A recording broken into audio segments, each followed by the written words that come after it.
Pemirsa, untuk membahas perkembangan dari kasus korupsi BTS 4G, kita sudah terhubung dengan Koordinator Masyarakat Anti Korupsi atau MAKI, ada Mas Boyamin Saiman. Selamat siang, Bang Boy.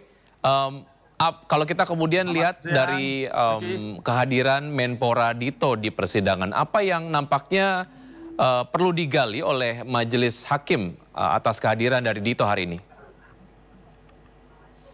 Ya, terutama terkait dengan isu uang 27 miliar atau 1,8 juta US dollar itu.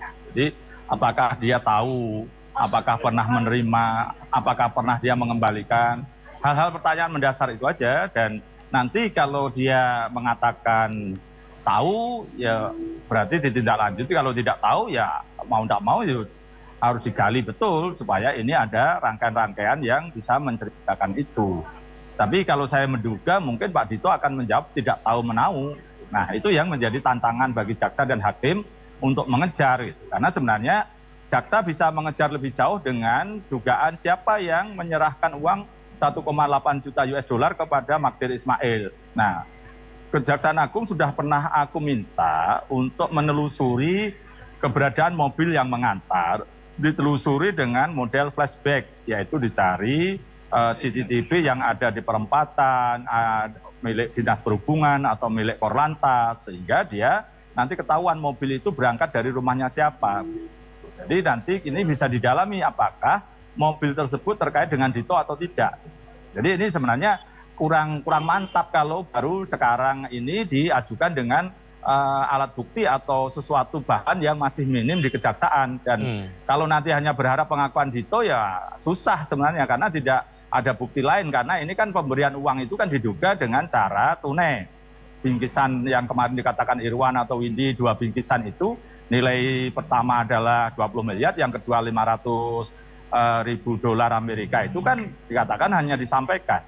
Dan tidak ada bukti rekaman, tidak ada CCTV, sehingga akan mudah dipatahkan kalau berdasarkan pengalaman saya mengikuti persidangan korupsi, Wiki. Tapi seperti yang kemudian juga disampaikan oleh saksi sebelumnya ataupun mungkin perwakilan dari saksi lah ya, pada saat itu menyerahkan uang 27 miliar rupiah kepada seorang bernama Dito Aryo Tejo, dan juga disampaikan bahwa sempat bertemu langsung bersama Dito Aryo Tejo, bahwa hakim juga sempat menyampaikan ataupun mungkin bertanya secara intens itu siapakah sosok Dito Aryo Tejo ini, apakah Menpora atau bukan. Saksi kemudian menyampaikan bahwa Dito Aryo Tejo yang dimaksud adalah Menpora begitu ya. Artinya memang secara kemungkinan, kecil kemungkinan bahwa Dito Aryo Tejo mengatakan bahwa dia tidak mengetahui sama sekali mengenai penyerahan uang 27 miliar tersebut, atau tetap ada chance bahwa nanti Dito bisa sampaikan bahwa saya nggak tahu menahu gitu. Menurut Anda seperti apa? Ya, kalau menurut dugaan saya dia akan ngomong tidak tahu menahu gitu. Karena memang ini kan susah alat buktinya. Gitu. Baik. Karena apapun hanya kesaksian gitu. Tapi sebenarnya hakim bisa menyatakan kalau Anda berbohong maka kena sumpah palsu, maka nanti akan bisa diproses berikutnya gitu. Kalau nanti mudah-mudahan ini jaksa tanda kutip ini membuat jebakan Batman, biar apapun yang dinyatakan Aryo Dito nanti ada hal-hal yang kemudian kena sumpah palsu, kira-kira misalnya tidak kenal, sekedar tidak kenal atau tidak tahu, ternyata dia tahu atau kenal nanti, atau CCTV yang saya minta untuk dicari berkaitan dengan mobil penyerahan kepada Magdir Ismail, kemudian dicari benar dan kemudian ternyata mobil itu berasal dari rumahnya Dito misalnya. Nah, itu kan berarti ya akan kena dugaan sumpah palsu misalnya gitu kalau dia tidak mengakui semuanya. Tapi ini kan perlu effort, perlu kerja keras kejaksaan untuk mencari semua itu gitu. Jadi ini saya khawatir ini hanya proses yang menjadi formalitas bahwa Dito itu memang tidak tahu apa-apa. Jadi persidangan itu seperti membuat pengesahan bahwa Dito tidak menerima dan tidak mengetahui uang 27 miliar itu. Kalau nanti pertanyaan-pertanyaannya ya landai-landai aja, datar-datar aja gitu kan. Dan itu yang menjawab tidak tahu, tidak ingat, lupa, dan tidak menerima dan tidak menyerahkan, ya sudah. Berarti ini bukan sesuatu yang menggembirakan ini. Ternyata proses kesaksian ini nanti kemudian bisa dinilai bahwa itu menjadi pengesahan bahwa Dito tidak tahu apa-apa. Gitu. Oke. Tapi satu hal yang menarik dari pihak Dito sendiri bahwa memang terkait dengan 27 miliar itu berkaitan dengan hadiah. Mungkin dari situ apakah bisa ditelisik lebih lanjut, Bang Boy? Ya sebenarnya bisa, ini kan duit ini kan bukan kecil. Ya. 1,8 itu kan dari money changer mana atau uang mana atau siapa yang menyimpan sampai uang segitu banyaknya. Underlyingnya apa?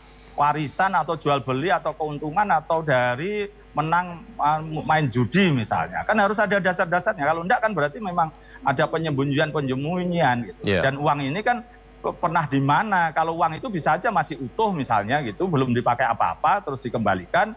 Nah, ini disimpan di mana, bagaimana kan gitu kan. Urutannya kan sebenarnya Kejaksaan Agung itu sekarang kan satu sudah berwenang untuk melakukan penyadapan berdasarkan undang-undang yang baru tahun 2019 itu. Kedua juga punya alatnya untuk menyadap gitu sebenarnya. Nah, ini mau dipakai atau enggak gitu. Kalau pada posisi ini mau dipakai mungkin ya bisa mengejar siapapun, tidak terlepas Dito ini terlibat atau tidak terlibat, siapapun yang diduga ikut menikmati uang-uang yang diduga berasal dari korupsi BTS bisa dilacak semua kepada Edward Huta-Hayan, kepada Windu, kepada Setio. Kan ada keterangan saksi-saksi yang menyatakan itu di muka persidangan dan harusnya di Kejaksaan Agung untuk melacak semua ini tanpa harus mendasarkan pengakuan bahwa kamu nerima enggak, selesai. Terus kamu tahu enggak? Tidak. Terus kamu ingat enggak? Lupa. Ya udah 3 pertanyaan dijawab begitu ya bubar udah selesai. Bahasanya ya, ngapain kalau cuman begitu dibawa ke pengadilan kan gitu sebenarnya. Ini kan sekedar memuaskan rasa jengkelnya publik aja gitu kan. Seakan-akan dibawa ke pengadilan tapi kemudian ya bahasa anak gaul itu ini minimalis gitu. Baik, tinggal kemudian berbagai macam kesimpulan dari jaksa mengenai Dito Aryo Tejo sendiri ini dilengkapi dengan bukti yang kuat begitu agar kemudian sidang hari ini tidak berjalan normatif begitu ya Bang Boy ya?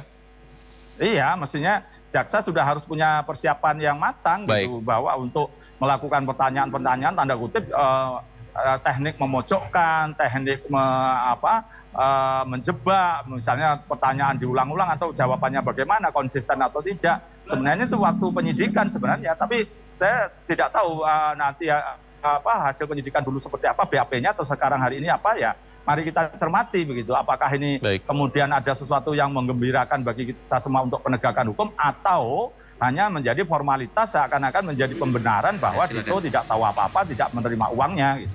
Baik, mudah-mudahan memang ada keterangan yang berarti dari apa yang akan dilakukan hari ini di persidangan yang menghadirkan saksi Dito Aryo Tejo, Menpora sendiri. Bang Boy, terima kasih sudah bergabung bersama kami. Saya selalu sampai jumpa.